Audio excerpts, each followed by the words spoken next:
दूसरी सनातन एक ऐसा कारवां है जिससे देश का नवनिर्माण किया जा सके। पूरे देश में हर क्षेत्र में ब्राह्मणवाद व्याप्त है। ब्राह्मणवाद के चलते मानववाद की कल्पना करना निरर्थक है और देश में जितने भी राजनैतिक सामाजिक संगठन और दल हैं सारे के सारे ब्राह्मणवादी हैं। ब्राह्मणवाद का विकल्प मानववाद ही है और जितने भी दल जितने भी संगठन देश में हमारे हैं ये सब भक्तावादी है। तो ब्राह्मणवाद का विकल्प हो ही नहीं सकते। इसलिए दूसरी समाज दल ही एक ऐसा राजनीतिक दल है और अंगठन एक ऐसा संगठन है जो मानववाद में विश्वास करता है, अटूट विश्वास करता है। इसी रास्ते पर चलकर ब्राह्मणवाद को समाप्त कर पूरे देश में मानवता का धर्म, मानवता का विचार फैलाना चाहता है। तो ब्राह्मणवाद का विकल्प अकेले सोशल समाज दल है और कहीं नहीं। लोग कहते हैं, हमारे अध्यक्ष जी भी बहुत कहते हैं चार लोग देखिए ऐसा है। हम तो याद करते हैं बड़े भाई भगवान दास जी का, विशेष रहे, बड़े अधिकारी रहे, क्रांतिकारी भी थे। आज के 200 साल पहले उन्होंने कहा था जो काम कोई न कर सके उसी काम को हमको करना चाहिए। दूसरी समाज का रास्ता यही है, तो कोई नहीं कर रहा है पूरे देश में। इस रास्ते पर दूसरी समाज दल कर रहा है, इसलिए अनोखा है, अद्वितीय है और देश के लिए जरूरी भी है।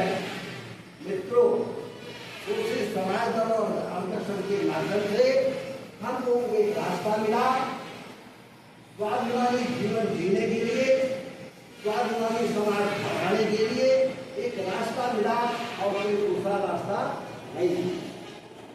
आप एक और दीजिए, जो लगे हैं एमएलए, एमपी, मिनिस्टर बनकर राज्य सरकार करने के लिए, अपने परिवार को आगे बढ़ाने के लिए आज पूरे देश में जितनी जातियां हैं, उतने नेता हैं, उतनी पार्टियां हैं, जो समाज में विभाजन पैदा किए हैं, इनके रास्ते से समाज का कोई भला होने वाला नहीं है।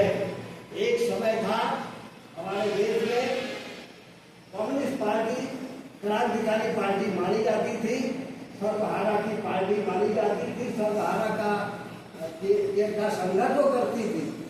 लेकिन भाई रामचंद्र वर्मा जी जो हमारे नेता थे आज हमारे बीच नहीं है, हम उनको नमन करते हैं। एक बार उससे बता रहे थे, राजबली यादव एक समय था, एक जमाना था, पूरे जिले में जितने भी शोषित तबके के लोग थे, किसान लोग थे, मजदूर लोग थे, कनेरा समाज था, उनके पीछे लामबंद था। लगता था परिवर्तन का रास्ता यही है। उन्होंने कहा जब राजनीति से साक्षात्कार मेरा हुआ, शोषित समाज दल की जानकारी मुझे हुई, तो मैं उन्हीं राजबली यादव के पास जाता था, उनसे मिलता था, बात करता था। उनकी एक भी बात मुझे अच्छी नहीं लगती थी। इसको क्रांति का मसीहा समझते थे। अम्बेडकर का साक्षात्कार होने के बाद उनको लगा कि कोई रास्ता और नहीं है और इनकी बात उनको ही नहीं अच्छी लगती थी। इसलिए देश उनका मानना था कि देश में वर्ग संघर्ष होगा तब ये सामंतशाही खत्म होगी, पूंजीवाद खत्म होगा। लेकिन मित्रों, महानारायण स्वरूप वर्मा ने कहा यहाँ वर्ण जातियां यह स्थापित है, जब तक वर्ण संघर्ष नहीं होगा तब तक ब्राह्मणवाद नहीं जाएगा, तब तक वर्ग बन ही नहीं सकता। तो वर्ग संघर्ष लाने के लिए सबसे पहले वर्ग संघर्ष करना इस रास्ते पर उन्होंने चलकर सामाजिक और राजनीतिक सांस्कृतिक क्रांति के बाद सोशलिस्ट क्रांति का नारा दिया। ये उत्तर प्रदेश में समाज दल के नाम से दल चलाते थे और बिहार में बिहार लेनिन, भारत लेनिन, बाबू अमर शहीद बाबू जगदेव प्रसाद बिहार में भारत क्रांतिकारी दिवस हो रहे थे। दोनों ने मिलकर 7 अगस्त 1972 को पटना के विधायक सदन में सोशलिस्ट समाज दल की स्थापना किया, जिसके राष्ट्रीय अध्यक्ष महामना राम सिंह वर्मा बने और महामंत्री माननीय अमर शहीद जगदेव बाबू बने। और तब से सोशलिस्ट समाज दल का कारवां उत्तर भारत के 5 तीव्र से आगे बढ़ा। बाबू जगदेव प्रसाद बहुत ही क्रांतिकारी व्यक्ति थे। भावना वर्मा जी तो ये योद्धा थे, विचारक थे, फिलासफर थे, दार्शनिक थे। दुनिया में आज तक इतना बड़ा फिलासफर दार्शनिक कोई नहीं हुआ वर्मा जी जितना, और अमर शहीद जगदेव बाबू जितना क्रांतिकारी भी कोई नहीं हुआ। आपको बता दूं, सोशलिस्ट समाज दल के हुंकार से सारे कमेरा समाज के लोग बाबू जगदेव प्रसाद के साथ सोशलिस्ट समाज दल के पीछे लामबंद हो गए थे। और उनके हुंकार से बिहार में सबसे पहले सोशलिस्ट समाज दल की प्रदेश में सरकार भी बनी, जो 3 दिन चली, मात्र 3 दिन। उसके बाद ये सत्ताधारी लोग, सत्ता के लोगों ने किसी भी ढंग से सरकार नहीं चलने दिया, उसको गिराया और अंत में इनके संघर्षों से दोबारा फिर पहली बार सतीश शास्त्रनाथ थे मुख्यमंत्री, जो मौर्य समाज के थे, कुशवाहा समाज के थे, वो बने थे सबसे पहले। और उसके बाद 45 दिन की हिंदेश्वरी प्रसाद मंडल की सरकार बनी। हिंदेश्वरी प्रसाद मंडल, जिनको बीपी मंडल के नाम से पूरे देश के लोग जानते हैं, जिन्होंने बीपी मंडल को ये आरक्षण लागू हुआ, उसके आयोग के वो अध्यक्ष थे और उसी को बीपी उन्हीं के नाम पर मंडल आयोग कहा गया। मंडल आयोग की सिफारिशों के बाद देश में आरक्षण लागू हुआ और पिछले ये 45 दिन सरकार से इसके बाद गिरा दी गई। फिर उनके संघर्षों से महामाया प्रसाद राय जी प्रतिष्ठित हुए, वो भी थोड़े ही समय चली। दोस्तों, उनकी हुंकार से पूरा बिहार लामबंद था और इंदिरा गांधी को लगा कर साथी को रास्ते से न हटाया गया तो कांग्रेस बिहार से ही नहीं, उत्तर भारत से ही खत्म हो जाए। और इन्होंने 7 सूत्री मांगों को लेकर गोरखा ब्लॉक पर और विशाल लाखों लाख की संख्या में इकट्ठा होकर के वहाँ उन्होंने धरना दिया, प्रदर्शन किया, वोट जाम किया। उसी दौरान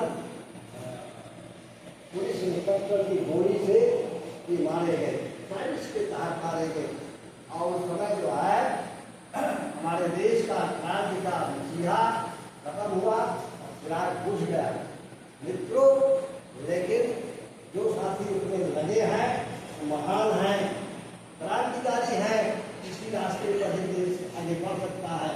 एक बात मैं साफ करना चाहता हूँ, हमारे लोगों की भी कमजोरी है। MLA, MP, मिनिस्टर देख करके वहाँ दीन समझते हैं। जो क्रांति का रास्ता आता है वो अपनी आजीविका चला रहे हैं।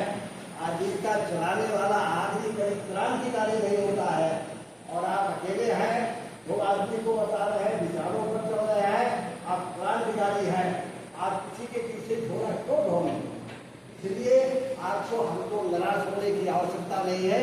एक आदमी हमारे साथ चलता है, 10 आदमी हमारे साथ चलते हैं, हम खुद तो ठीक रास्ते पर चल रहे हैं।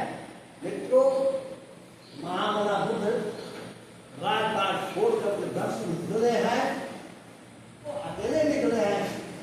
उसके बाद 3 साथी लिए, 5 साथी लिए, जैसे अलग नहीं थे। आज दुनिया में मानवता का संदेश देने वाले सबसे महान पुरुष महामना बुद्ध थे और